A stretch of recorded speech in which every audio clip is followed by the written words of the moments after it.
Happy morning parents.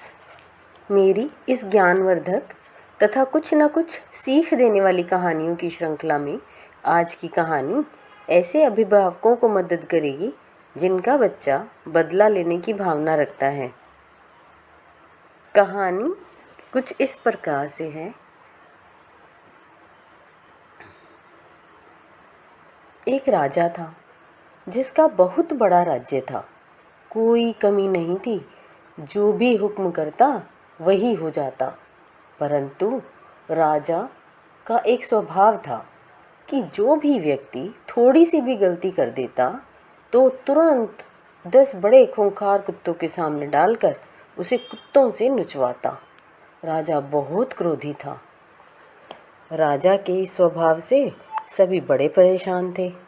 राजा का मंत्री राजा की इस प्रवृत्ति की हमेशा आलोचना करता था, लेकिन राजा तो राजा था, मंत्री उसे बदल तो नहीं सकता था। एक दिन उसी मंत्री से कोई गलती हो गई। राजा को गलती का पता चला तो राजा ने तुरंत आदेश दे दिया, जाओ मंत्री को कुत्तों के सामने ले जाओ। जैसा सबके साथ करते हैं ऐसा ही मंत्री के साथ भी करो। मंत्री ने राजा से बहुत गलती मांगी, क्षमा मांगी, परंतु राजा ने कुछ नहीं सुना। उसने कहा, जो कह दिया सो कह दिया। सिपाहियों से कहा, ले जाओ कुत्तों के बाड़े में। मंत्री ने कहा, ठीक है महाराज, परंतु मेरी अंतिम इच्छा तो मान लो। तो राजा ने कहा, ठीक है, बताओ अपनी अंतिम इच्छा। मंत्री ने कहा, मुझे 10 दिन की मोहलत दे दीजिए महाराज। राजा ने कहा, ठीक है, दे देते हैं 10 दिन की मोहलत, लेकिन 11वें दिन सज़ा तो अवश्य मिलेगी। मंत्री 10 दिन तक राजा के पास आया ही नहीं और 11वें दिन राजा के सामने पेश हो गया। राजा ने मंत्री को देखा और सिपाहियों से कहा, जो सज़ा इसके लिए रखी थी उसी को पूरा करो। सिपाही मंत्री को कुत्ते के बाड़े में लेकर गए। कुत्तों को भी खोल दिया गया और सब इंतज़ार करने लगे, बहुत भयावह है, अब क्या होगा। लेकिन जैसा सोचा था उसके विपरीत। कुत्ते मंत्री पर प्रहार करने की बजाय बड़े प्यार से पेश आ रहे थे।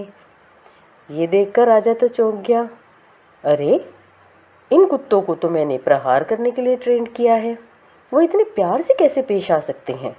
राजा ने मंत्री से कहा, ये चमत्कार कैसे हो गया, इन कुत्तों को क्या हो गया।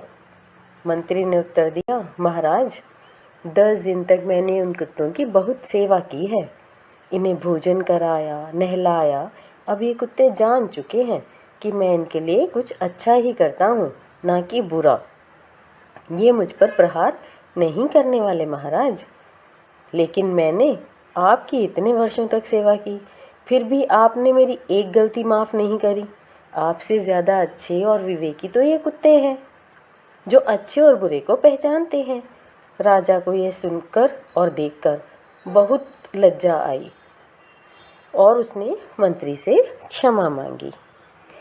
तो अभिभावक आप अपने बच्चों को यही समझा सकते हैं और इसी तरह की कहानियाँ हमें उन्हें बचपन से सुनानी और समझानी चाहिए कि बच्चे जिससे ये समझ पाएँ कि हमें सदैव सोच समझकर फैसले लेने चाहिए। किसी की एक गलती को लेकर उसे ज़िंदगी भर के लिए सज़ा नहीं देनी चाहिए, ना ही उसके लिए अपने मन में द्वेष कर लेना चाहिए। हमेशा उसको क्षमा करें और आगे बढ़ें। ऐसी ही सीख हम भी रखें और अपने बच्चों को भी दें, जिससे हमारा और उनका जीवन सुगम बने। धन्यवाद। हर हर महादेव।